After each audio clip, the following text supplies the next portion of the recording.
Welcome back to more Summoner's War Monster Strategies. Today we're going to be looking at the Water Vagabond known as Alan. Unlike Royd, and unlike Cayenne and Darion and Jubel, Alan is actually a bad monster overall. Royd at least has pretty limited use, or at least pretty decent use, and then Cayenne, Darion, and Jubel are all pretty good monsters, I must say, especially Darion. But Alan? No. He is unfortunately the worst of the five. Let's talk about why. First of all, his stats as a level 46 star are as follows. Let's take a look. He has 10,050 HP, 461 attack, 516 defense, and 98 speed. So the HP is, I mean, it's good, over 10,000. Attack stat is pretty bad, around there, mediocre, and defense, average. Speed, a little bit below average, but that applies to all Vagabonds. So, as you can see, his stats are generally average to, I don't know, the lower end. And the main reason is because he's actually a 2-star like Royd, unlike the other 3 Vagabonds, which does suck. But anyway, let's talk about his skills and what he can do. The first one is Slash Rock. Swings a giant sword to deal damage and decrease the target's defense for 2 turns with a 40% chance. This attack will deal more damage according to your max HP. Second one, Taunting Strike. Attacks an enemy with a humiliating strike, provoking the target with an 80% chance. And the third one, Strong Will. When your HP is lower than 30%, the damage you receive is reduced by 50%. Okay, so, first of all, he can do a defense break, but that's not unique to him. Every single Vagabond can do that. The second one is that he is able to provoke, so you might be thinking, well, he might be a pretty good provoker. He's actually the least useful provoker of all of them.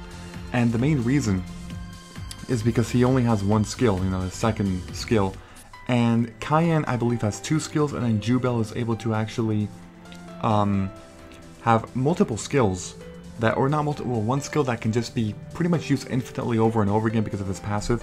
And then the third skill kind of makes him tanky just because he works similar to the water and fire golems, that once his HP reaches a certain amount, the damage he receives is reduced. So that's pretty good, but not amazing.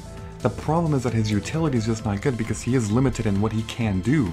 He can only provoke with a decent move, and he can defense break, but that's not anything unique to him because the other Vagabonds are better. And on top of that, the Fire and Dark, which are better provokers, have better stats because they're 3 stars. So he's outclassed. Alan is unfortunately outclassed. Let's talk about the runes now. As far as runes go, really the best thing I could do, the best thing I could find is to just make him extremely tanky, and that's it. All energy, HP. The main reason is because he's only going to be used early in the game, when you have easy access to energy runes. I was going to put something crazy like maybe violent and whatever, but no, because there's no point. You're not going to keep this monster around until the time you can get good violent runes, so there's no point.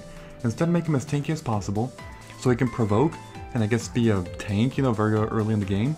And, his passive even makes him tankier, and the more HP he has, the first skill is actually stronger.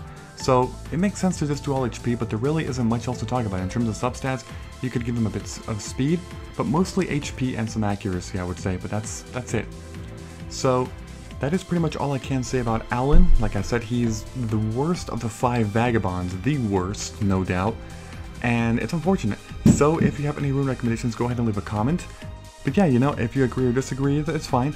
Also, if you enjoyed this episode in any way, shape, or form, please be sure to leave a like. I would gladly appreciate that. Thank you very much, and I will see you all next time.